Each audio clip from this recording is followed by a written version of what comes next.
Tasting Climate Change wishes to thank all of the sponsors supporting the conference. This specific seminar is made possible by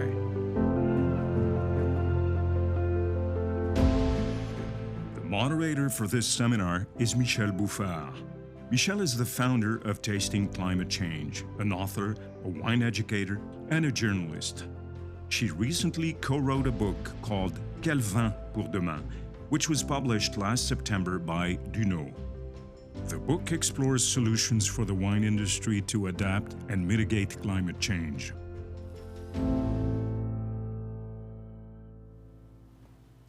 Welcome everyone, thank you for being here. Today is the second day of the third edition of Tasting Climate Change. For those who were here yesterday, thank you for being here again. If you missed yesterday's conference, just a reminder, all of the conferences are available. We sent you a link by email and you can watch the seminar throughout the month of November. Just a reminder of a few things. We have a chat box. We really encourage you to ask questions. Yesterday we had very dynamic discussion with the panelists and also lots of questions from people attending. We ran out of time yesterday and we were not able to answer all of the questions, but know that we took note of all of the questions, and in the next day we'll be answering those questions on Instagram. So please follow Tasting Climate Change on Instagram to find out the answers to the question that we did not answer. We also encourage you to chat and post things and connect on Instagram, Tasting Climate Change, and Facebook. I am very excited about today's topic, which is water management. In the last couple of editions, water was always a topic, but we never really made it an entire seminar. And I could not think of better people today to talk about water with. I have four great panelists. Water is a topic that comes back with climate change, of course, for two reasons. Of course, drought is a problem in some countries. We've seen extreme drought in California, in Australia. But it also is a problem because it's not always falling at the right time within the vine growing cycle. We've seen what happens in South Africa in 2018, 2019, when they went to severe drought, and there was so little water that basically people in the agriculture were asked not to irrigate at all, so that people in the city had enough water to drink.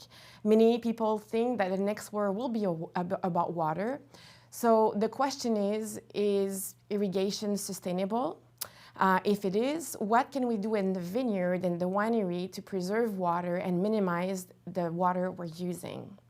To talk about water management with me today, I have four great panelists. So I have Rory Williams. Rory is actually the second generation of Frogs Leaps. Frogs Leaps is highly regarded in California. They have been dried farm for 30 years. Rory grew up on the farm in Rutherford and joined the family business in 2012. It's quite remarkable the way they farm. Rory says that despite of being dried farm, they never lost a crop to drought. And today he will be speaking about the practices that they have used and are using in the vineyard to ensure that dry farming is still sustainable today. Mac Forbes, 25 years from his first vintage in France. Mac is one of the most respected winemakers in Australia. He came back to Australia with a desire to make wine that were not trying to be something else, but that tasted like the Yarra Valley. I would say that sustainability is part of his core value, and water is something that has always been important for Mac. We've had many discussions over water in the last years, and he went from having a vineyard that was irrigated to converting it to no irrigation. He also planted new vineyards with no irrigation at all in the Yarra Valley. So we'll be talking about the transition from irrigation to non-irrigation. We also have with us from Advini, CARMEN. CARMEN ETCHEVERRY is interesting because we've always talked about, the old world not irrigating. Most regions are still not irrigated, but there's been a lot of talk about should we be allowed to irrigate. And Carmen has always been really interested in sustainability in nature. She will talk about how in the south of France, Advini, they're doing a lot of research with artificial intelligence because they do think that perhaps the the vine should not be suffering as much as it does during extreme drought. Carmen has studied agronomy and enology in Toulouse, and she joined Advini in 2019 in the Sustainable Development Department. And finally, from British Columbia in Canada, yes, we do make wine in Canada, not only ice wine. David Patterson, who is actually from New Zealand, was born in Vancouver, went to New Zealand to do a study, worked many vintages in New Zealand, in Australia, in France, and came back to Canada because we're so friendly. And he stayed in Canada. He's been in Canada since 2009. And David is always also very interested in sustainability. He actually was part of developing the new sustainable certification in British Columbia. Tantalus Winery, where he works and he's the general manager and winemaker, is LEED certified, and they have developed a water management system in the winery to recycle and reuse water. So we'll be talking about water management in the winery, something we often forget about, but is also very important in water preservation. So without further ado, I would like to start with RORY. RORY, I've enjoyed talking to you over the last year about all of the techniques that you use at Frog's Leaps to be dry farm. We know that California has been suffering from drought. So if you could share with us all of those great things, that would be fantastic. Absolutely. Thank you, Michelle. It's an honor to be speaking with such an esteemed panel today and to be speaking to all of you. I'm sitting here actually on a rainy day. It's kind of like something I hadn't gotten used to for quite a while, but right at the end of a pretty historic drought here in California. And so this topic has really never been more apropos than it was this year. We got about a third of our normal rainfall for the second year in a row, just about 11 inches of rainfall, about 280 millimeters of rain, which was rough. It was a dry year. To put in context, we actually just got a big storm a couple of weeks ago that gave us in one storm all of the rainfall that we received in all of the 2020-2021 winter in about 36 hours. So not just drought, but also extreme events coming at us. But as you mentioned in the intro, we have been dry farming in Napa for about 30 years. My folks came to Napa in the 70s. We founded Frog's Leap in the early 1980s and really started farming our own grapes beginning in about 1987, 1988, when we made the conversion to organics and when we started learning about dry farming. And this was, a technique that had somewhat fallen out of fashion or was beginning to really fall out of fashion in Napa. And we've been big adherents to it for many, many years.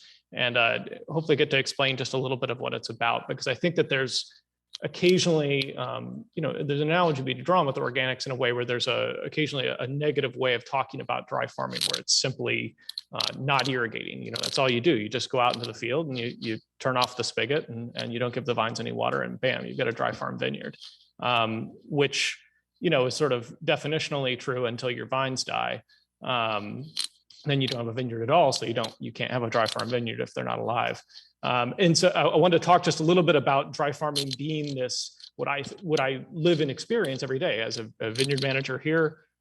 We have about 71 hectare of vineyard here in California that we dry farm. I manage an additional 4 hectare from my mother that's also dry farmed. And really, my approach to it is as this proactive process where you're trying to build resistance in these vines that you're farming, especially resistance to drought, which is predictable every year in California with our Mediterranean climate. We don't get rain during the summer. We never have. I won't say we never will, because the poles shift and climate change comes at us. But for now, what we have is a system where we know we will not get rainfall every year. My modern kind of, as I've come to understand dry farming and the results of dry farming, is that it's really this essential component for me in wine quality and expressing terroir. Helps the vines be in balance with their own little patch of dirt in the vineyard that builds that connection with that vine, with that piece of soil. Really helps to build heterogeneity in a vineyard, helps to build the kind of individual site expression that ultimately is why I'm in wine. I think that's what wine is interesting for. But historically, dry farming goes back a long time. Rory, sorry to interrupt you. Your microphone is hitting your zipper, and so it's hard to hear. So if maybe just pull down your zipper, and then we can just hear you better. Thank you. Sorry. There we go. Is that better? Yeah. Thank you. Perfect. So historically in Napa County, a lot of the vineyards that established the reputation of Napa. Think the 73 Stag's Leap that won the Paris tasting, think some of the Inglenook and BV Cabernets that really established Napa in the 30s, 40s, 50s, and the Rob Mondavi wines in the 60s and 70s were all historically dry farmed. Napa's been a place where you can dry farm vines for a very, very long time. And historically, this relied on a series of techniques, especially in establishing a vineyard, that have, somewhat fallen out of fashion, but they were designed to allow vines to not be irrigated. And this has really, formed still the core of how we think about setting up a dry farm vineyard, which are certain techniques that have fallen out of fashion in the kind of modern viticulture. Things like wide spacing, things like bigger canopies that have bigger, highly efficient canopies that shade fruit during the hottest times of the day, vigorous rootstocks that scavenge water very aggressively. And it's those kinds of basic decisions really at the start, at the planting of a vineyard that help us build this resilient body. So I'll go through a little bit of it, which is, I mentioned these techniques are somewhat out of vogue in Napa, where I think the trend has gone towards what so-called vigor-reducing rootstocks, or rootstocks that require irrigation, and really vineyards that are designed to be reliant upon irrigation. And I think that my hope is that with the increased kind of focus put on techniques like this, techniques that are designed specifically to limit the vine's need for added irrigation. Those are techniques that can be applied to any new vineyard and don't even necessarily need to lead to a fully dry farm vineyard. I think there's a lot of lessons to be learned. So when we establish a site, we go in with fairly wide spacing. I think that a modern style vineyard or a sort of international style vineyard here in Napa was very in vogue for many years to kind of say, okay, where's the other famous place in the old world that grows Cabernet? That's the Bordelais. So let's go see what they do. And they're planting 6,000, 7,000 vines per hectare, these tight spaced vineyards with closely hedged tops, very low to the ground, very tight spacing on 10114 on a rootstock that is vigor reducing. Let's say, okay, well, let's take that and let's bring it to California and see how it does. And it doesn't do particularly well. And so we typically set up our vineyards with much, much lower density of vine plantings, typically more around, we'll plant vineyards anywhere between 1,200 and 1,900 vines per hectare, which is, you'd be considered almost insane in doing that in Bordeaux or Burgundy. But it really is essential to thinking about how a vine is going to occupy the space in which it's growing. And that's, I think, really that vine-focused sort of philosophy is really important for us, where we are focused on, okay, this vine, if it's sitting in a 7x12 system, it's got 84 square feet of soil to itself that it's able to explore. That's where it's going to send its roots. It's got a certain profile of the soil into which it can reach. And that vine, if I'm setting this vine up correctly, should be that should be sufficient. That should be enough for that vine. And choosing that kind of spacing, I think, is it's obviously very extremely important. It's obviously one of the hardest things to change. You can't just move vines around in the soil. But we have been most successful, and I have seen the greatest amount of resilience in our widest spaced vineyards. So even vineyards that were more around 2,000 vines per hectare, what we might consider a slightly tighter spacing here for our own system at Frog's Leap, suffered a little bit this year from the heavy drought.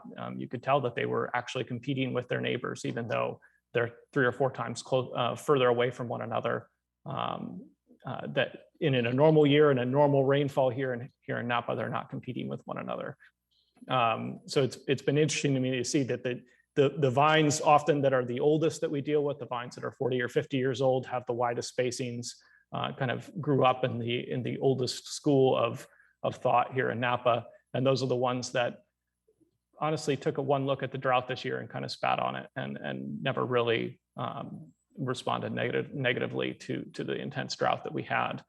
I think rootstock selection is one of the things most important that we have drifted away from in California, where we've kind of used the term vigorous rootstock pejoratively, where, well, if you have a vigorous rootstock, if you irrigate it, then you're going to get these out of control vines that respond poorly to irrigation, and that's absolutely true.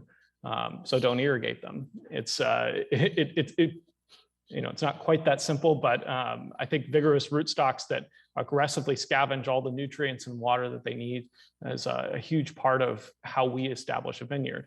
We get those vigorous rootstocks in the soil with wide enough spacings and give them time to develop their root systems as well. So we plant bare rootstock, we bud in the field after a full growing season. This allows the vines time to send their roots deep and really establish themselves. It loses us a year of production, it does, but it gains us years and maybe decades of production on the far end and helps us build a vineyard that's going to be more resilient in the long term.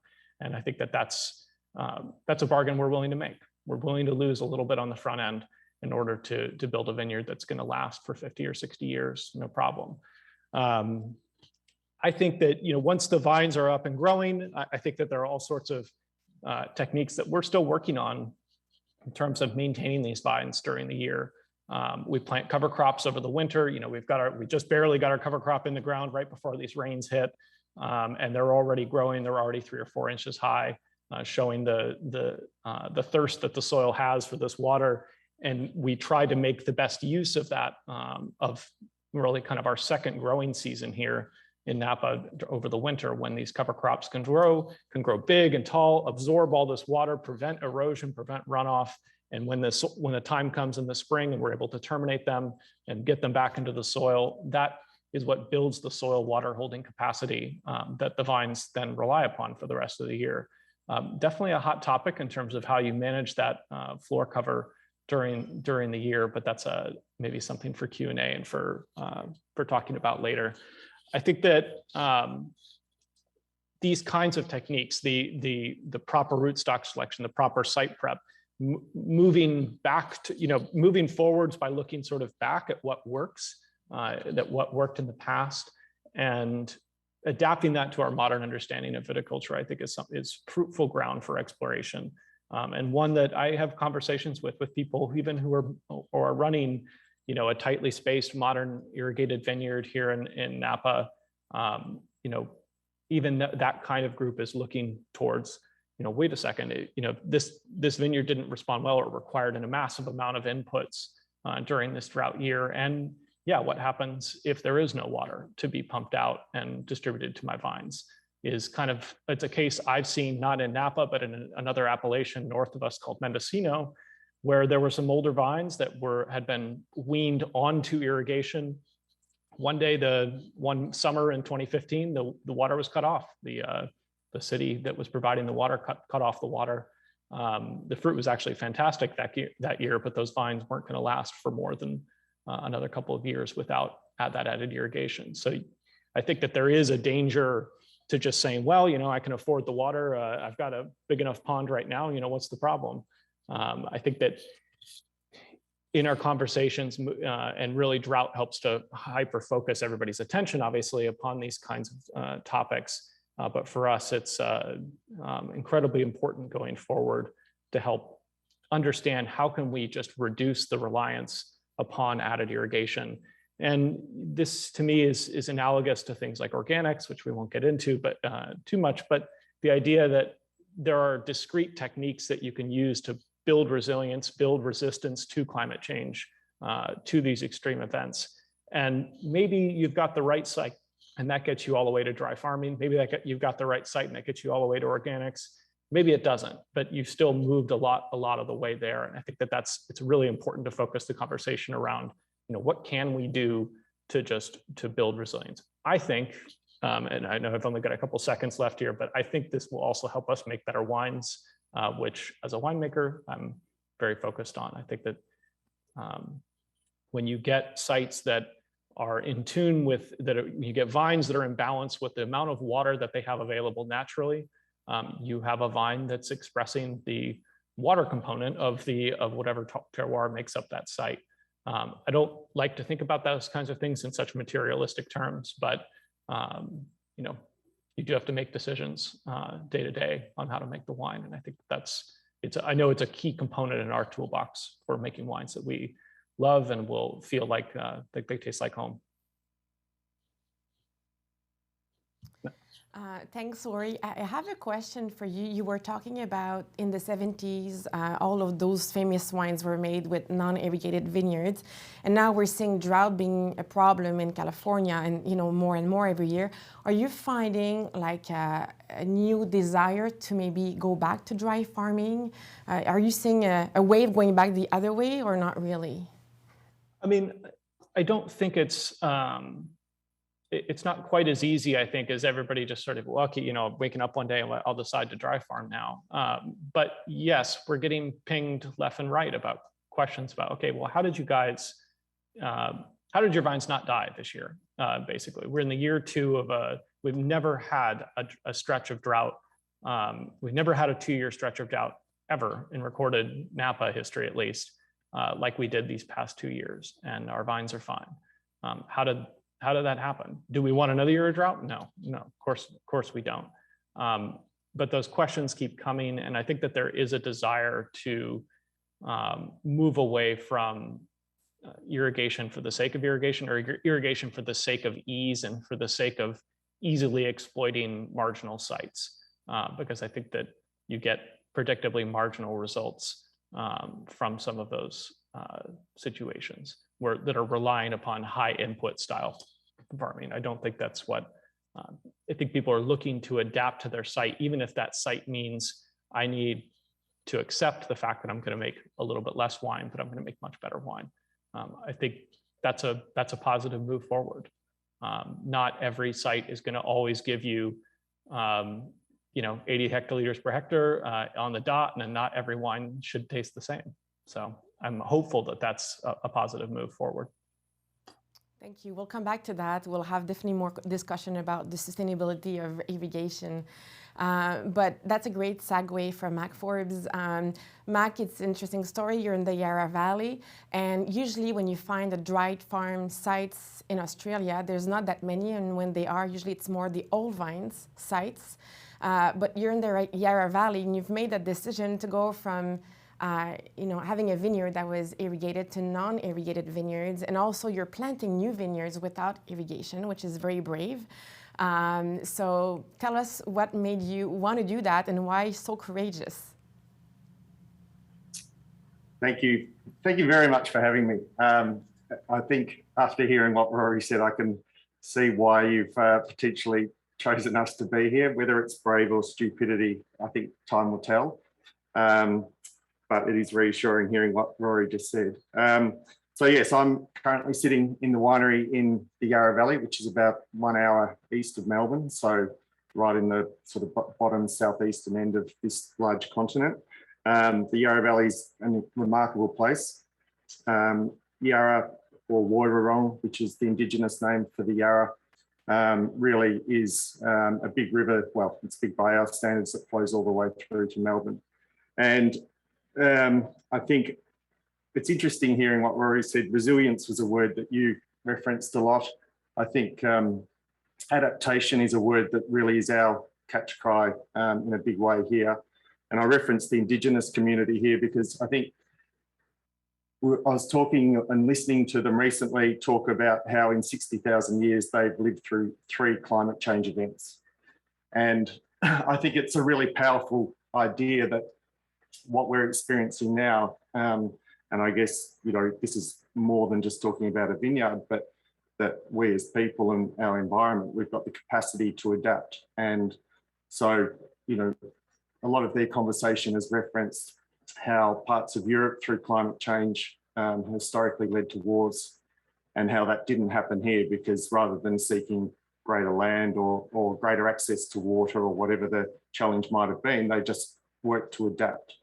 And I think that's something that we really work particularly hard at within our 4 walls, at what our opportunities are to adapt and what are we missing here in terms of our approach.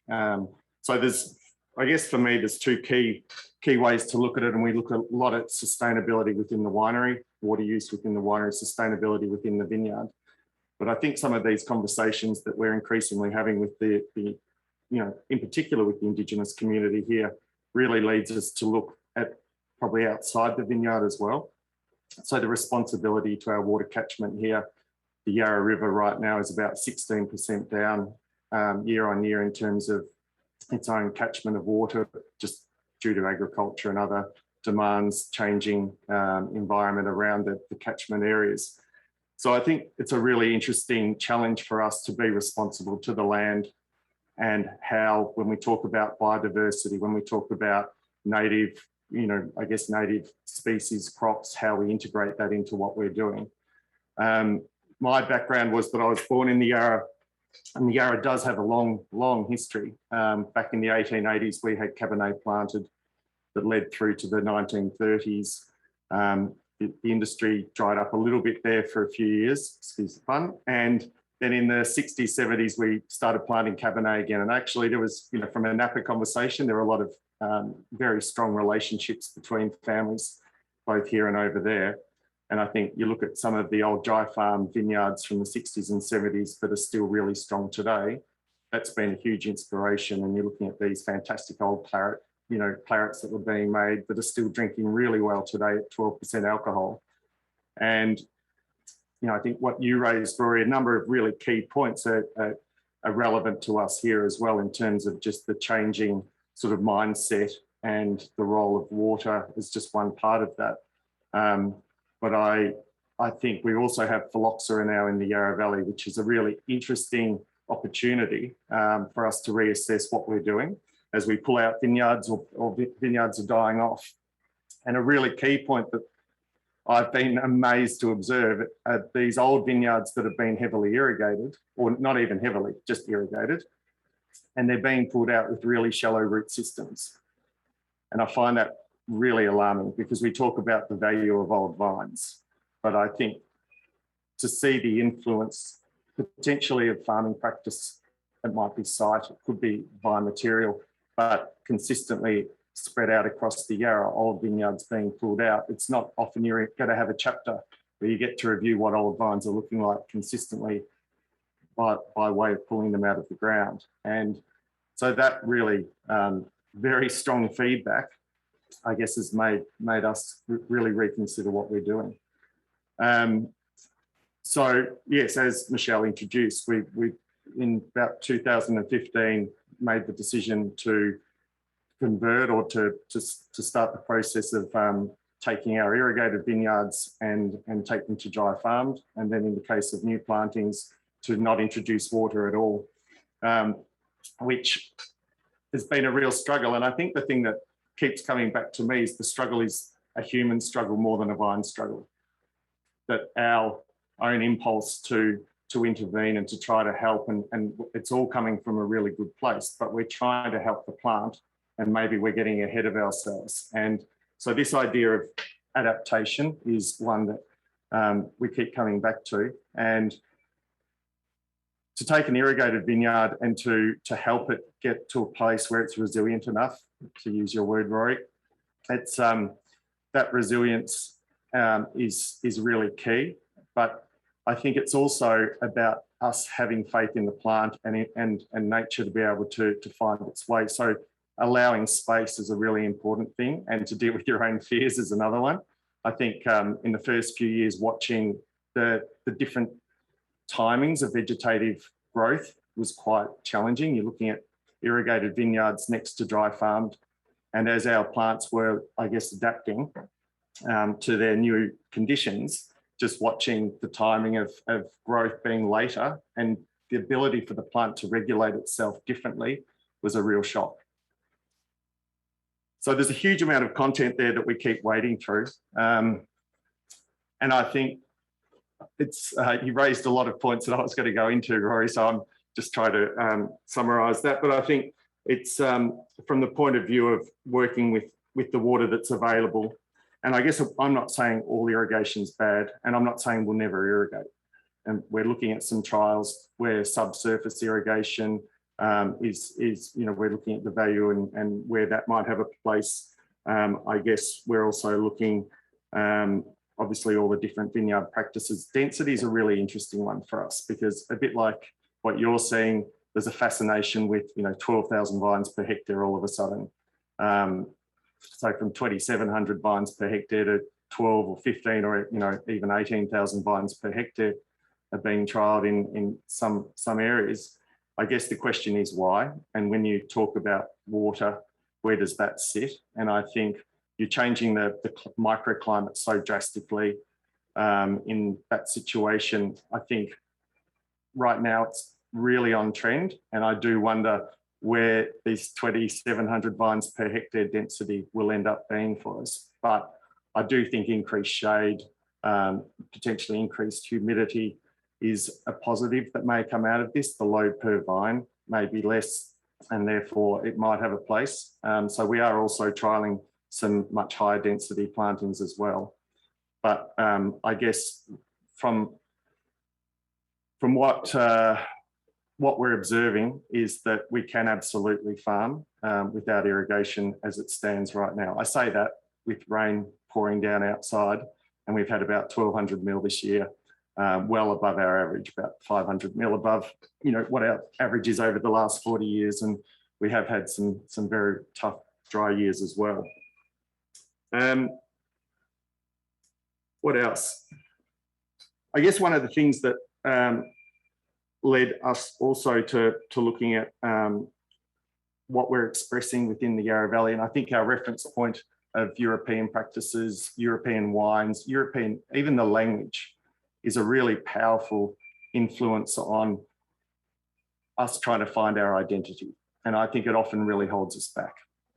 So one of the reasons that I keep talking to the local Indigenous communities, how do you interpret the land? How do you interpret our soils that are really old? What do these mountains mean? And do you actually interpret this whole environment in a way that we are looking through a European lens, I guess? And, I guess you go out in Melbourne and you drink wine, and there's so many European wines there. Everyone knows every cru in Burgundy, but do they know every soil type in the Yarra Valley? And so we don't do a terrific job at this stage of recognising what makes us unique. And I do think our farming practices really hold us back from allowing that to shine through, because the more that we've stood back and given the vine space, I would have to say the more that the fruit has spoken in a very different way. And that's quite challenging. We definitely have seen that,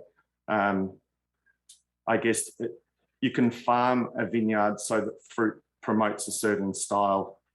And I think to step back and to stop irrigating as one part of the bigger picture is giving the plant the chance to fully adapt. I think a lot of work's been done, certainly by a friend Dylan Grigg in Adelaide, looking at epigenetics and the way plants actually do adapt and evolve. And he looked at a number of old vines going back to 120 years in the Barossa, but how through epigenetics you can look at plant adaptation.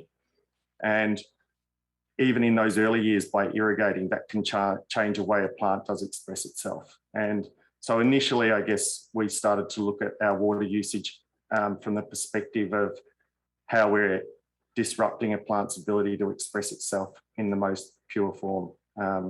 And so that was, if we can pull back on the water use, the idea being that we'll get a greater expression of place, but then you've got to be able to take the hit of, I guess, lower crops in most years, and certainly, a more challenging and rigorous approach to the farming, and so that's where we're at today. Let me just see, there's a question coming through.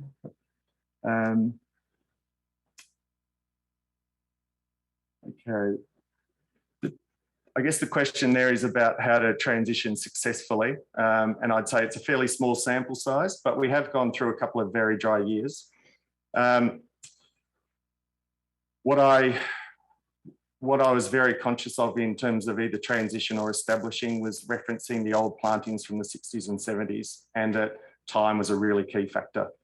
And that if we were trying to rush things through and get a crop within 3 years, there's no way you can do it with dry farming. I'd just put that on the table straight away, that 5 years, maybe even 6 years is that window before you really start to take a crop. But I do look back at some of the first crop wines from the 60s and 70s that still drink well today and are incredibly, in fact, astonishingly true to place. And I think the conversation today in the broader community is young vines don't really tell a great story. You've got to wait till 15, 20-year-old vines before they really start to articulate place. And I would argue that we've got good examples that young vines can tell a story about place, but they were made 40 years ago. And so I'm really curious with some of our new plantings to see, without any irrigation for 5 or 6 years, what those first crops look like.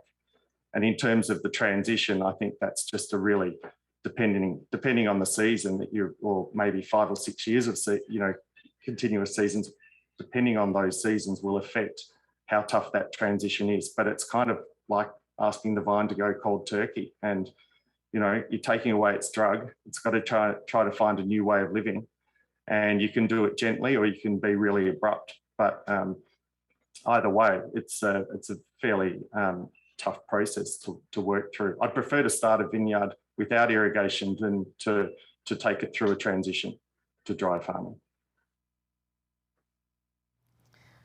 Thanks, Mac. I have a question for you. Rory's been talking about the importance of rootstock in California, and in Australia, you don't have as much knowledge perhaps on rootstock because you've been unrooted for so long. As phylloxera is coming to the Yarra Valley and people are ripping out vineyards, are you finding an interest to find out more about rootstock to adapt to climate change? It's a good question, and I do think the point Rory made is telling, that if you're looking at it through the lens of this is an irrigated vineyard, what do we want? I can tell you that rootstocks we're selecting are definitely not the mainstream rootstocks that are being, I guess, planted right now in the Yarra Valley. And the assumption that we'll have water the whole time is probably one of the concerns around that. So we are not using any thirsty rootstocks. It's a really interesting conversation. There is a great choice of rootstocks here, surprisingly, but it feels early, it's definitely early days for us in terms of experience within the Yarra. But our choice of rootstocks personally are very much driven by the dry farming. Even if we end up irrigating in 20 years, we still want to make sure we're making the right choices now, where we're not asking too much from a water uptake point of view. Thank you. I have a question for both Rory and Mac. You both make wine that are, fairly expensive in the premium wine category. So wide spacing, less production allows you to perhaps charge a premium wines, and you have a big following for the wines. But do you think that deciding not to irrigate in your areas where it's drought-prone areas, is it possible for someone who decides to make perhaps more entry-level wine? Is it achievable? Can you make the math, Yes. in making it work? Yeah, I think so. I'll say this: I think that there's the assumption sometimes that all the yields are always lower in a dry farm vineyard than in an irrigated vineyard. Most years, this year we didn't, because we had the second year of a historically low drought, historically severe drought, I should say, and our yields were down. They were down just like everybody else's this year, where irrigation alone can't support all of the water necessary for a vine. That's very, very hard to do. That requires a massive amount of water to do that. And even an irrigated vineyard is not supplying literally every single drop of water for a vineyard to support. And yeah, you absolutely can. We thinned, I'll put it this way, we thin down to our desired tonnage every year. We always make thinning passes to drop dirt for a green harvest in order to try and balance vines. Is the theoretical maximum what you can produce out of an irrigated vineyard higher than it is in a dry farm vineyard? Absolutely true. That part is, and we've taken over. We've transitioned vineyards that had been used for cheap plonk wine, and we're pumping out, I don't know what the metric conversion is, but we're pumping out 13 or 15 tons per acre. So that's more like 200 hectoliters per hectare. And we cut them down into a reasonable production range, made much higher wines, and we're able to charge a premium for those wines. I think about it a couple different ways, which is that, yes, it's absolutely possible. I know of several smaller wineries that are making it work with dry farm vines here in Napa, stuff that, we're a 50,000 case operation, but I know of 500 case operations that do this, that deal with dry farm vines here in California. As far as I can tell, if you're in Napa, if you're looking to reach some sort of theoretical yield maximum, then that's your business, but I don't think it's appropriate for, I don't know. I feel like with Napa Cab, there are no excuses basically for trying to overproduce a wine. And so, yeah, I think it's totally possible. It all depends upon the fundamentals, site selection, farming it correctly, and then business fundamentals about running a proper business, obviously, which we won't get into. Anything to add to that, Mac? No, I think that's pretty thorough. Maybe the only thing is, every region has, or site has its own capacity. So I think so long as you're respecting, the capacity of what the land and the vine can produce in a sustainable way, I think that's a key part. If you really, every region has got examples where there's a vineyard or two that are trying to push to produce more than, you think that, the vineyard won't be there in another decade because they're pushing it so hard. So I think so long as you're being respectful there and not pushing it beyond its own, what it's capable of sustaining, that's a key element. Thank you. And before I go to Carmen, one more question for both RORY and Mac. We talked about rootstock and vineyard management, but what about the type of grapes? There's a question from the public. Mac, I know you're playing with so many types of grapes in your vineyard. You're experimenting a lot of different grapes. I know, RORY, maybe you have, we've talked about changing grapes, and I think you think that they are suited to the climates, but perhaps you can touch on that. Rootstock, but what about the type of grape suited to dry farming? Yeah, look, going back to the phylloxera conversation, that is an opportunity, and it's sort of the selling point of phylloxera for us at the moment is we get to revisit what we're planting.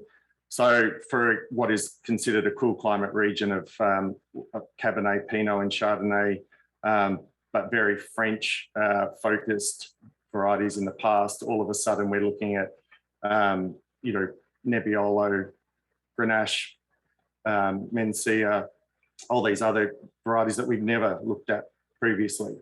So part of the future proofing and I guess allowing for not just water, but temperature changes, that does give us some opportunity to play around, and it may not work now, but maybe in 20 years some of these plantings might be really crucial to our future.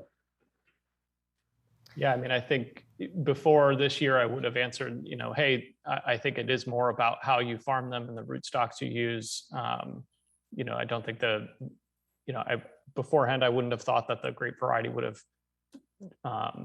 been undry farmable or dry farmable. I don't know that it's always that such a dichotomy that way. We did see, down yields across the board this year, much less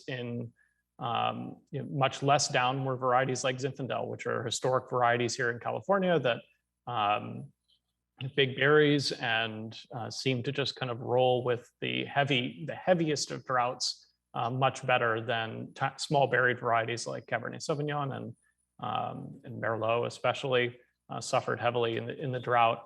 And we do have experimental plantings of things like Charbonneau, Grenache, which we've never grown here in Napa, or has been even historically very, very minimally planted in California, in Napa. Things like Mourvèdre. I've got my eyes on about 7 acres of land that, could go back into Sauvignon Blanc, but I'll probably take a flyer on some Touriga Nacional. And looking at it, not so much as we get pinged all the time that, wait, is this year the death of Cabernet of Napa Cab? Everybody's wishing for it. And sometimes I wish for it too, don't get me wrong, but it's not so much about, making a decision, well, okay, let's, outgoes all the Cabernet and in goes all the Tinta Cow. It's not quite that simple. It's more about, rolling with the years and seeing how, and trying to understand and adapt to how years are going to play with different varieties. We do the same thing with rootstocks. We don't just have one rootstock planted, where this year, the St. George the vines planted on St. George rootstock tended to do amazing, whereas the stuff on 110R was not so good, which is kind of the other way around. 110R is usually thought of as more drought resistant. So I'm trying to figure out what's going on with that. I think even when you look at even if you could hypothetically one year and sit down and make a spreadsheet of, okay, well, Cabernet, okay for dry farming, Zinfandel, really good for dry farming, Touriga Nacional, question mark. That might work for 1 year for one particular situation. It might be totally different the next year. And in 30 years, I'm guaranteeing it's going to be different. It's just trying to, experimental plantings are really fun as a winemaker, and B, yeah, absolutely a hedge against ignorance, essentially, which I think just sort of sticking your head into the ground and say, well, no, nothing's going to change. Obviously, I think if you're listening to the seminar, you're inclined not to do that. So.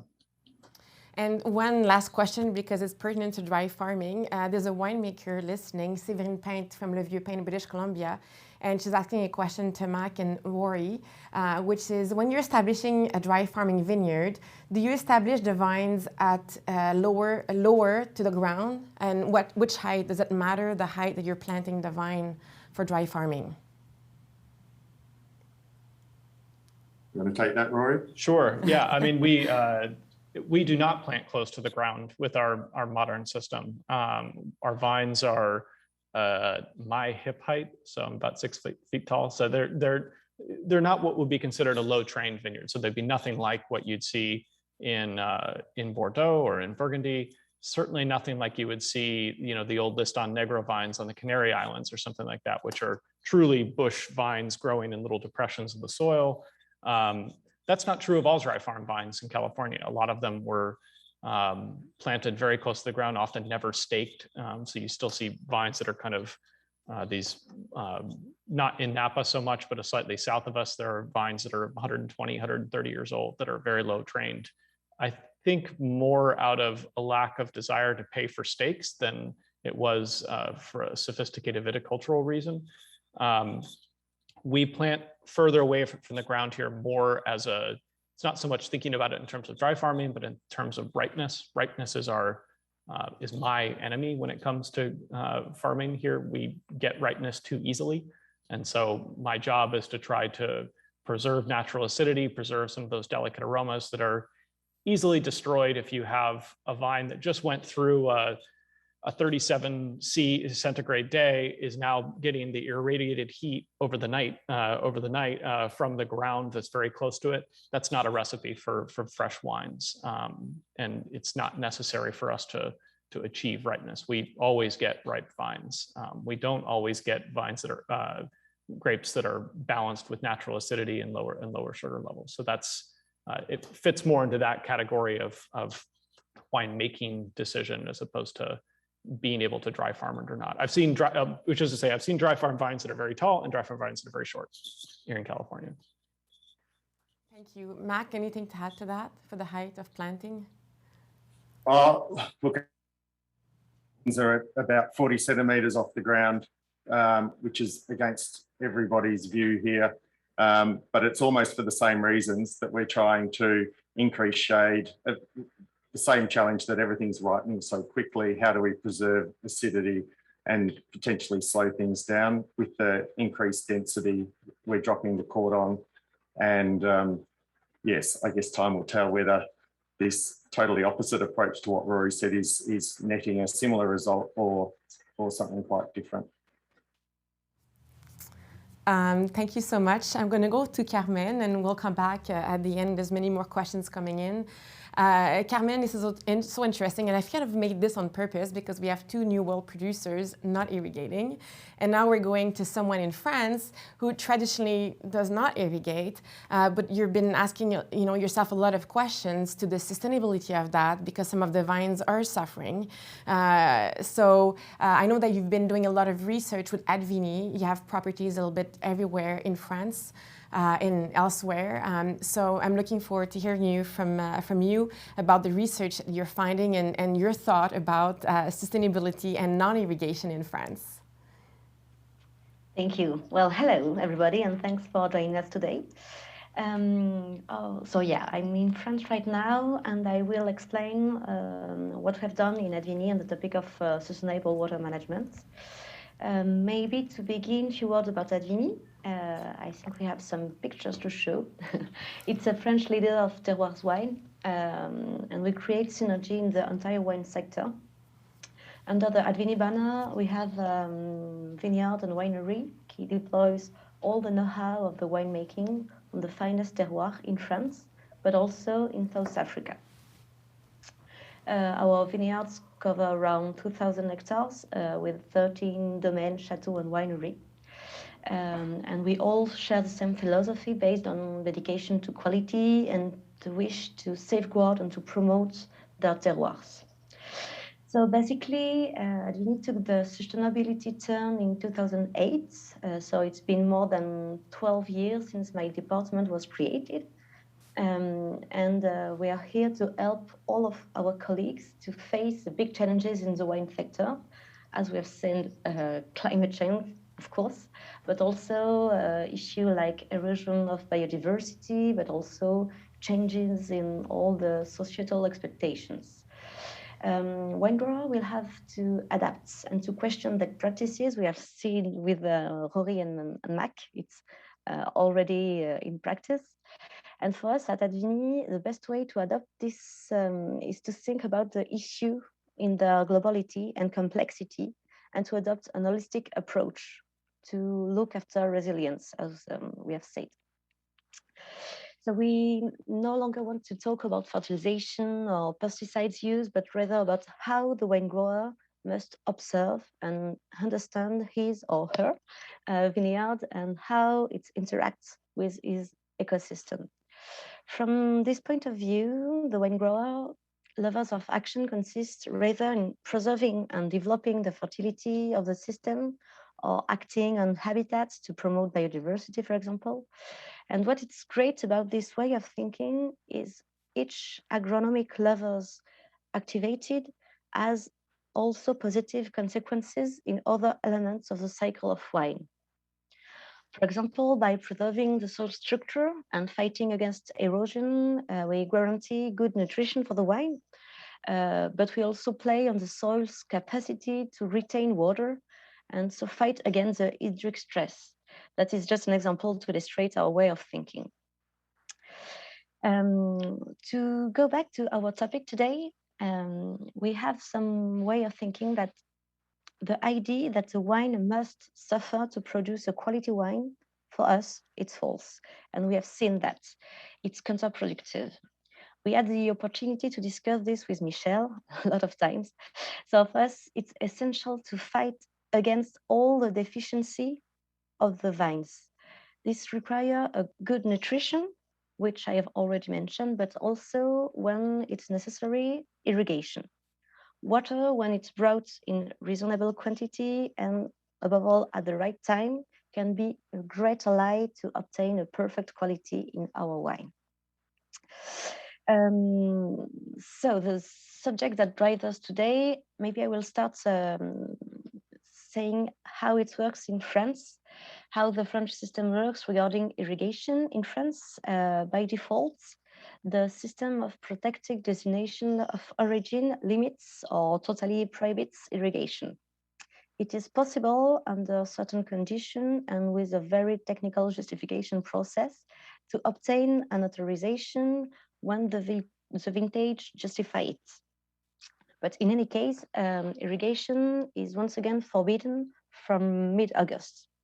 Mid-August, the 15th, it's a fixed date, whatever the region of production and whatever the condition of the vintage, which means that sometimes the harvest is already over at the time of this ban. Kind of curious. The end date of authorization is completely disconnected from the phenological stage of the vines. So in France, irrigation, it's not self-evident, it's not obvious. So we have decided to look of a better way to irrigate and to try to favor the balance on the wine. Because when it's too stressed, the wine could have some maturity blockages, which threaten the aromatic quality and the balance of the grape. So even in the phenomenon is strong and repetitive, it's a perenniality of the vines and the vineyard, which can be threatened. It's, of course, more true when we do some whites on some rosé. It's really more strong. So for that, we have decided to understand what is happening in our plots, in all our vineyard, and to understand as precisely as possible how it works. So we have installed water station in all our states to follow as closely as possible the rainfall, but also the wind, the temperature, and therefore the evapotranspiration, which is water lost by the plants. So we have also installed a sensor in the soil, which allow us to monitor the level of the, I don't know how to say it in English, but it's a useful reserve. I don't know if it's the correct word, but it's the reserve of a soil, the space in it, we can put water in the soil and store water. It's more or less important depending on the nature of the soil, its depth, the organic matter content, a lot of things. So first of all, to manage water in a vineyard, you have to understand what is going on and collect all the data that you can have in your hand. The second step is to use all the agronomic levels to reduce water stress. We'll work on the structure of the soil to increase its capacity to store water. We are launching interesting experiments with a massive contribution of BVC, which is woody vegetal waste, on our plots to massively increase the content of organic matter. We also cover with cover crop the soil, and we install trees because they regulate the microclimate. Well, a lot of reflection on vegetal material, also on rootstock, to have some practices more adapted to this dry condition. But I will not stay too long on that because we have a very interesting explanation about that by Rory and by Mark. So the second step for us is to activate all the levers to reduce the water stress by working on the soil, its management, and on the cultivated spaces. And finally, and once we have passed the first two steps, we are ready to use irrigation in a fine and precise way. I will explain it. For this, we have chosen to put some efficient drip of irrigation system. Our idea is that each drop of water taken must be useful for the plants. We empty all the leaks, we ensure that all the installations are well maintained, and that is really important to optimize each drop of water. we have set up an automatic control system that allowed us to open the valve remotely and to program them. Our idea is to provide water when it's the most useful, that means during the night, without mobilizing employees and saving them some time. And finally, we are trying to model the stress states of our wine. Unfortunately, we have to face some limitation in the models, things that, according to our field observation, have a strong impact and were not taken into account. So we've decided to explore another approach, the artificial intelligence, to really assess the plant stress level. Before seeing the symptoms on the wine, we need to measure the lift potential with a pressure chamber. Because when we see the whittled apexes, it's already too late. The problem is that this measurement can only be taken in the middle of the night, and it's really hard to do that. So we have therefore tried to estimate the lift potential in details without having to take measurements every week. So these projects that have been working for several years, it's a collaborative project, collaborative work with a company specialized in artificial intelligence. And we want to be able to know in one moment, but also to predict when the water will be needed. So we have been collecting data for 2 years. We have done some bibliographic research to identify a maximum of parameters that can play on the state of stress. We have compiled all this data on our plots in a large database in which we had the lift potential measurements that we have done for 2 seasons. And from this big database, the principle of deep learning were applied to design a learning algorithm able to modeling the stress states of the wine, and therefore gave crucial information for the winemaker to decide if it's the right moment to go with irrigation or if it's not needed. Our artificial intelligence model has been in operation since this vintage, 2021, and that already enabled us to make a significant water saving without sacrificing the water status of our wine. And that is a real success for us. So to conclude with that, we have a lot of things going on, but I think the biggest next challenge is going to be how we deal with climate change. Of course, we'll talk about better than me, and all the conferences are here for that. But we talk a lot about how Vineyard are going to have to adapt to climate change. But the other issue, and I think it could be a way to open this discussion, it's how we can mitigate climate change. There is also a lot of work to do with that. Merci, Carmen. Thank you. I know that you touched base on the derogation now allowed more and more in France every year. And you were mentioning that the derogation that they give you doesn't really make sense with the vine cycle and when the vine needs the most water. Are you finding that the research that you're doing at Advini is helping to convince the regulation to acknowledge that perhaps what they're doing and the time that they allow derogation doesn't really make sense? I hope so. Yeah, actually, the derogation here in France are really based on administrative dates. So there is nothing linked with the real cycle of the vines.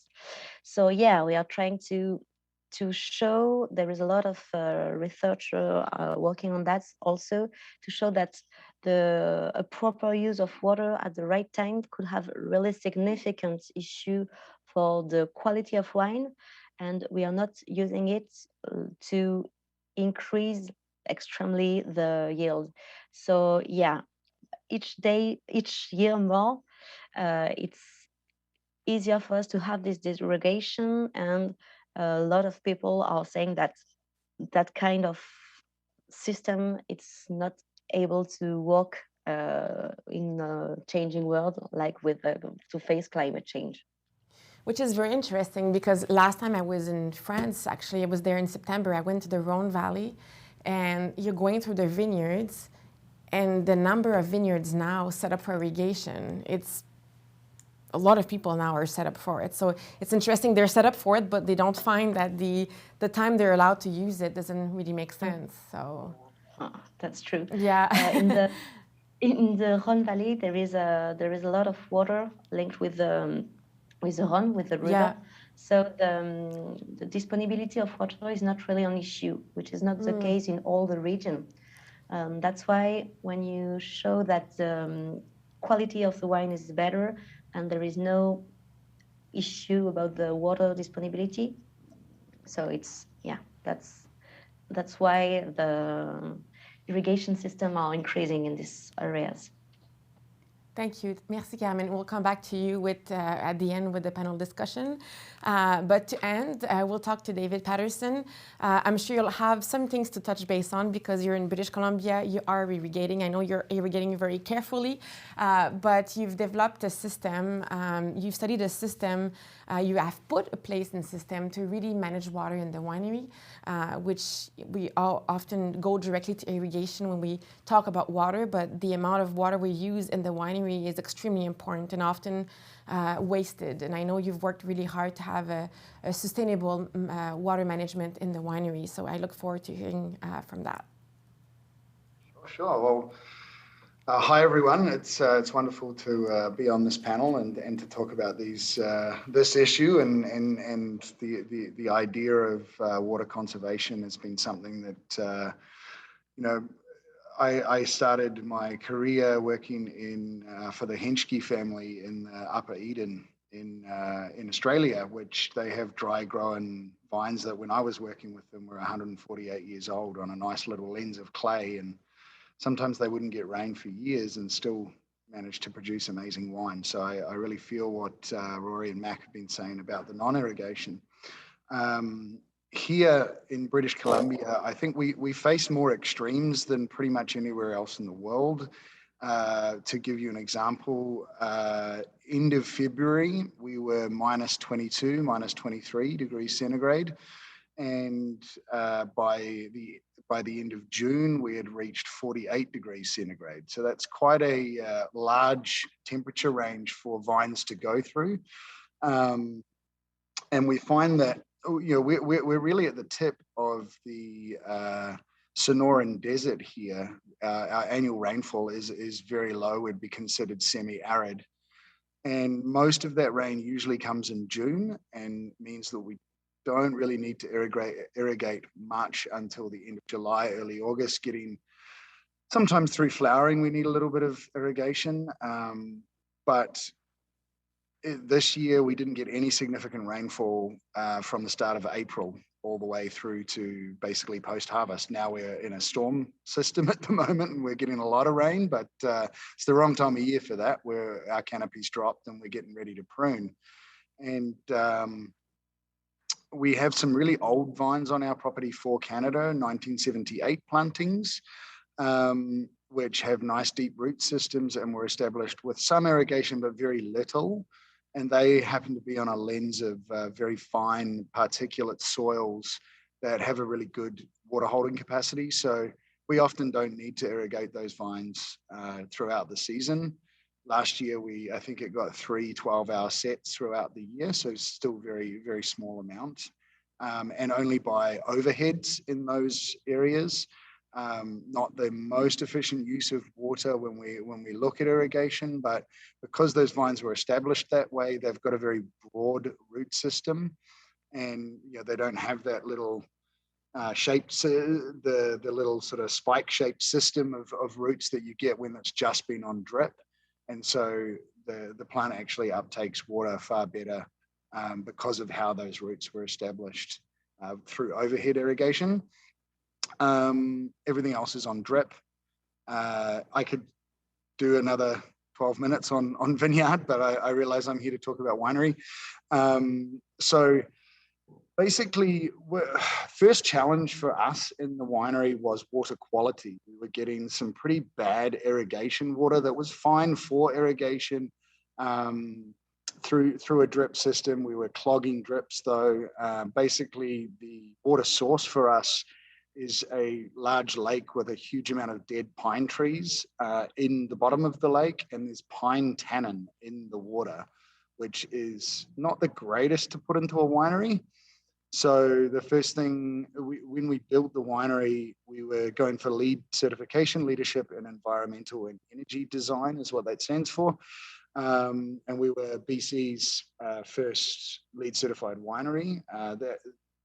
That encompasses a lot of different sustainability, energy efficiency things, but part of the water piece of LEED was to use, low flow, high pressure faucets, low flow toilets. So everything right from the start in this building was engineered towards water conservation anyway, as part of that system of building. And we had to put in a pretty significant, for our size, to give people an idea, about 10 to 12,000 case winery. And we farm about, I think, in acres. So at the moment we have about 40 acres in production with another 10 to go, and some leases around the place just up the road. So we had to engineer to get to that 10 to 12,000 case size, but we really engineered to be about 20,000. The idea being that we didn't want to have to do renovations 10 years on or 5 years on. We'd rather build everything right at the start and then grow into the building, which has been really good. Our water coming in with that pine tannin, we had to take out firstly chlorine. Then we have to take out that pine sediment and pine tannin and the sediment that comes through every spring through the pipes from the bad water quality. And from there, once we've got this clean water that we've cleaned up, then, well, that's expensive to do. So how can we preserve as much of that clean water as possible and use as little as possible? And so I put in place, rather than caustic citric, which was sort of to me, the old school way of cleaning tanks, we've gone to a more high efficiency cleaner, an organic cleaner called Clean Skin Organic. And really good hot water is the other key. So we can clean down a lot more efficiency with nice hot water. As we heat that water, we're taking all that energy from that hot water. It goes through a heat exchanger and heats all of our glycol, which has been great. Very, very energy efficient, and also sort of doubling the use of that water before it's actually used within the winery. High efficiency, high pressure, low flow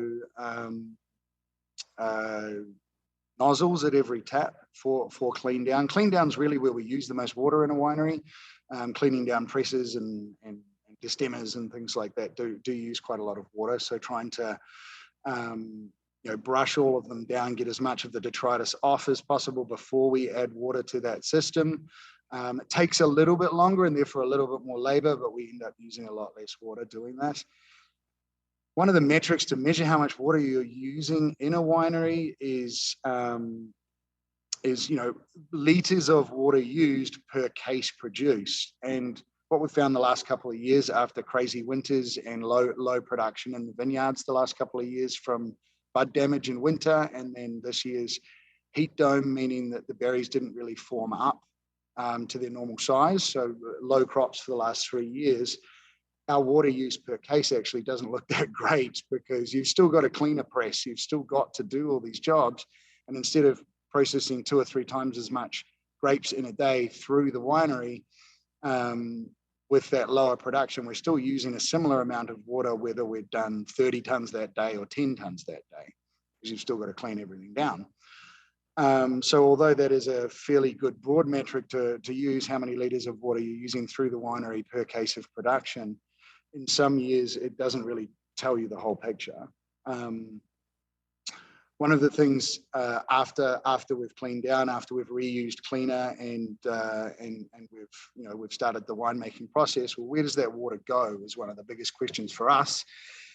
And we had two choices. We had a choice of either digging 1.3 kilometers of piping and tunnel into the municipal system here just outside Kelowna, or treating all of our own water on site. And so we went with a sequencing batch reactor wastewater treatment system, which basically gets the water to a tertiary level, including all of our flush toilets and kitchen waste, and everything goes through this system and comes out at a tertiary level, so we can use it for irrigation and for sprays. It's not for human consumption, but the water's at a pretty good level, and most of the time the water coming out is at that level. We do have to test it before we use it for anything. But one of the biggest challenges that we're finding with that system, it's great that we can use that, and we do use it when we can through landscaping irrigation around the winery. Although we've planted that to be bee friendly and to be very drought resistant, we still do need to irrigate that occasionally, and we use our own wastewater to do that. The biggest thing is storage of water like that. So our biggest flow is right at harvest. Through the winery, and we're not really needing any irrigation at that stage. We're picking the grapes, and maybe we're watering in for winter, but not a lot of volume is going out at that stage. And then when we need the volume, we've got very little to no volume coming through the winery. So solving that problem is something that we're trying to work on. It's not particularly sustainable to put a 500,000 litre tank in the ground and try and hold that water without it getting stinky or going awry. So working on ways to be able to use that water post-treatment out of the winery will be one of the things that we're trying to solve in the future. I see my time is already coming up. I was going to touch on the sustainable wine growing of BC, which we've just launched. And hi, David, could you explain on the water use per case measurement? So basically, we're just looking at the entire amount of water that's coming through this winery, right from every flush toilet, every time we're washing anything down in a sink, all the way through to production use, and then literally dividing it by the amount of bottles that we produce in a given year, giving us a certain amount of litres per case of water use. So sustainable wine growing BC. Very, very quickly. Thank you. It takes a huge amount of things into consideration. Water is just one of them. Energy use, what we do in the vineyard, where our glass comes from, what happens to our cardboard, all of those kinds of things. But water use is a big part of that certification, and it requires constant improvement and proof that you are doing what you're saying you're doing to show how much water you're actually using, which is a really positive thing for this area. We're a young burgeoning region, and seeing some of those efforts being made and those things put in place fairly early in a region's life is really positive from our point of view. Thank you so much. There's been a bunch of questions coming from people, so I'm just gonna ask you some of them, and whoever wants to answer the question. So yesterday we had a seminar on regenerative agriculture. There were so much questions about that, and also the contributions to that type of agriculture to soil health and water preservation. And so one of the question here is, how do you manage cover crop in terms of water competition, and how do you get that right balance between the cover crop and the competition with the vine? Even though I didn't speak on Vineyard, can I quickly speak to that? So we've gone for a zero-till soil regenerative system, and we're definitely seeing that's in the last 2 years, and we're definitely seeing the results already. What I find is the cover crop comes up in spring when there is a decent amount of water already held in the soil, and then we're crimping it back down right before the vine really needs that water. And so it actually helps hold water in the soil as far as we can see. We actually find that there's not much competition at all. And in fact, if you're getting your timing of bringing that cover crop up and then crimping it back down, you're helping the soil hold water and actually helping the vines that way, as long as your cover crop choice is right.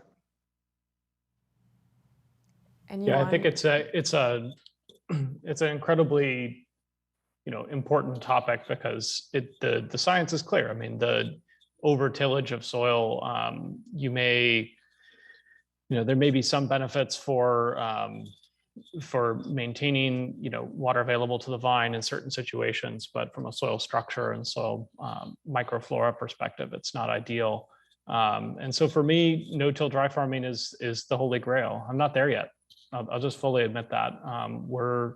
I have about 2 hectares of vineyards that are my widest spaced and my actually the oldest vines I deal with.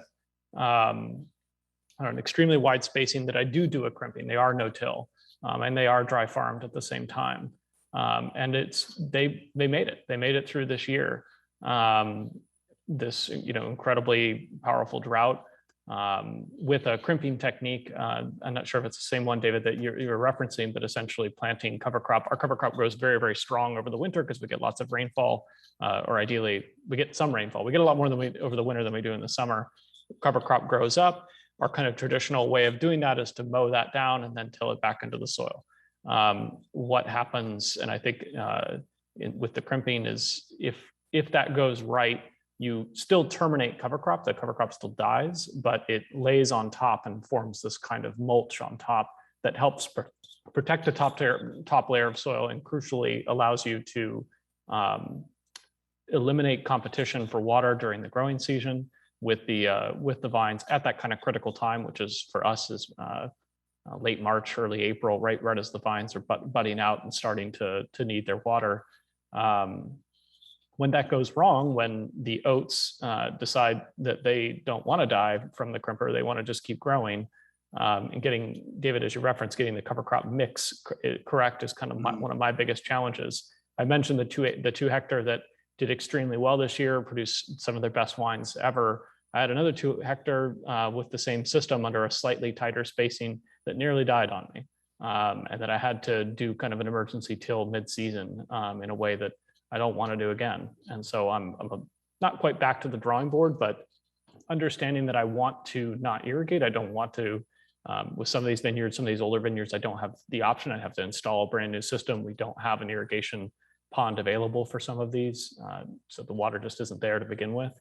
And so how do I get there? I think is an avenue of exploration for me. And I think more and more, it's me trying to understand, how can I mimic the natural process here, where the natural process is in May and June, all of the native grasses in the valley turn brown, and all the hillsides are brown because they're waiting for the next winter rains, and they wake up with the winter rains. Trying to get to that is a frontier for me that I'm not totally sure how to get to yet. And for us, for winter, we get zero growth because we're covered in snow for 4 months. So we get this. We've already seeded our spring cover crop this year, and they basically sit. They might germinate a little bit in the soil. It gets too cold for them, and they sit there. And then right as spring comes, it really turns a corner here in this valley from, we're skiing one day till we're tying down in t-shirts the next.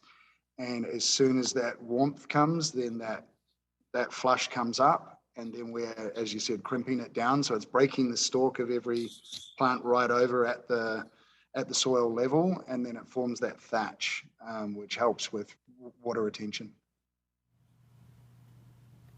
Anything to add to that, Mark and Carmen? I mean, I guess from the dry farming point of view and establishing vineyards, competition's a big challenge. And so mid-row, we're not crimping at the moment, we're cutting, but that's what we're aiming to do. But under vine becomes the challenge when you're running an organic program and you can't just turn on the tap when, if it's a dry year. So that under vine competition is certainly a big challenge. So we are cultivating under vine, but we prefer if we could find a selection of grasses that die off in spring under vine and we're not having to touch, that would be our preferred outcome. But we so far haven't been able to achieve that holy grail. Thank you. Yeah, in France, it's exactly the same problem. We are trying to find the right cover crop and the right way to destroy it, because there is too much competition during the spring. So we are looking in the side of new machine to just have to destroy the few centimeter at the top of the soil without making a real tillage and without destroying all the structure of the soil, but who is strong enough to destroy the cover crop. And it's not always obvious to find it, and it's not working each year. So it's We always new experimentation. We did do some trials the last couple of years looking at moisture loss where we're cultivating under vine versus where we've either manually mulched or left a crop, and we are losing more soil moisture where we're cultivating. So it's a double-edged sword when you go through and knock out the competition. I know that Carmen has talked about the tool that she's using to measure the soil moisture and the vine's moisture. I've talked to a few people consulting in Australia and in California, and a lot of them have said, when I consult for a client and I tell them to use the soil probes to measure soil moisture, and also use different tools that now exist with technology to measure the vine's moisture and the stomata conductance, they realized that in fact when they thought that the vine needed water, they realized the vine was actually fine, way better than they expected, and as a result, people have stopped irrigating. Ridge is one of the winery in California using that type of technology, and are not really irrigating or very little when they need to. Are you finding that this is something that you're using in the new world to kind of look at, I know that where you're not irrigating, but you're still using those tools to kind of help manage the vineyard and understand, to adjust as needed, or? Well, I mean, some of it's, since we don't have the tools available to us, or we made the conscious decision not to install the tools to correct that kind of thing. I think it's more about, we have soil moisture probes out there about 1,300 per hectare. And so a lot of it in the vines themselves. And so for us, we rely a lot on our vineyard crew. So we have a full-time vineyard crew to go out there and really respond to needs in the vines. And so if a vine was left with too much pruning wood or something like that, and it seems to be really struggling, cut a cane off and respond to that in the moment, really being able to track growth and vigor over the years. And a lot of it becomes using the inherited knowledge of those years to understand what's appropriate and what's normal for a vine in a given year, and making it able to adapt to different conditions. I understand and I want as much knowledge as I can get, and a water stressed vine is very easily discerned from a vine that is not water stressed. There are clear signs for it. I am not sure what I would do with information about, knowing the specific leaf water potential of one vine versus another. And within a certain range, I'm willing to accept differences between vines within a certain range. I don't want a vine, and I think, Carmen, your statement, which is absolutely correct, which is you don't want vines to suffer. That's not the goal. A vine should be, I think that's rhetorically sometimes the way it's put as well. A vine's got to struggle to make good wine. A vine is like a human. And you have to think about them in a way where they need a certain amount. They need a balanced diet, I guess, of water and nutrients. Too much is bad. We're very familiar with that side. Too little is obviously bad as well. And so, from my perspective with the dry farming, if I have a vine that's severely water stressed, then I've done something wrong. This vine is either too close to its neighbor, I need to switch up my cover crops. I've left too much pruning wood on this vine, and I need to accept a little bit less yield from this particular vine going forward. And it's a little bit less about kind of like normalizing that vine with the control I have available over it. Because I think dry farming is a little bit of a release of control. It's a tactical release of control in a lot of ways. That's done because I question the need for optimization through understanding or being able to closely control the exact, evapotranspiration rate of my vines. I think all information is good, and it's it can be helpful for understanding maybe what we did wrong and what we can do in the future. And I know more and more people are using that, and I think it's in California it is important to get away from the kind of, check the calendar 2 weeks, every 2 weeks you turn on the tap to the vineyard. That's obviously not the way to do it correctly. So I think the information being made available to people to help get away from that paradigm is 100% the right thing. Thank you. There's some great examples in, Barossa Valley, one of the warmest regions in Australia, and speaking to growers over there where technology is being adapted. And I think, the last couple of years, 40–50% savings in water usage through irrigation by using some of this technology where they're measuring sap flow. There was one story I heard where, a spell of 4 days over 44 degrees was coming, and the inclination was to irrigate. And the Dutch company that was managing the technology rang and said, "We know what you're thinking, do not irrigate." And they're like, "Come on, we're looking at this forecast. We know that we should be irrigating." And they chose not to, and the vines were fine.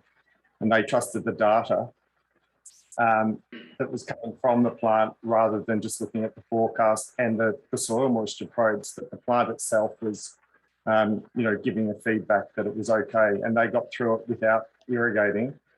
And so there's learnings coming from the adoption of some of these technologies, which is really positive. And to end with that, Mac, I think you put me on to someone who consults in Australia. And, when I was talking to him, he was saying that using that, even though they were already using very little water, that they reduced the water by 40% during the year, with understanding that the vine at the end was not suffering that much as they thought. And in Australia, one thing we did not touch on, and it's going to be for the next seminar, but it's the cost of water, right? We take it for granted in some parts of the world. It's free, but it's not the case everywhere. And in Australia, water is extremely expensive, and it adds a lot to the cost of production. And if you want to be in a competitive market and competing with the rest, and you add that to your cost, it's a lot. So having an understanding of the vine's need with those tools has been extremely helpful in Australia for some of the producers. We're just gone a little bit over. We're 4 minutes over. I want to respect the time of everyone who's been attending. Thank you so much to the panelists for being here. It's apéro time in France, but Mac woke up in the middle of the night to attend. So thank you for being there and for your time. Your knowledge is extremely important, and we all learn from it, and then we go on and people share this knowledge, and together I think it's by sharing information that we can all come to find a way to adapt and mitigate climate change. So thank you so much for your time. Thanks for everyone who were there and stayed until the very end. I know it's a very specific topic, but I think it's a very important topic. And I want to thank all of the sponsors. And we'll see you next week on Monday at the same time. Thank you very much.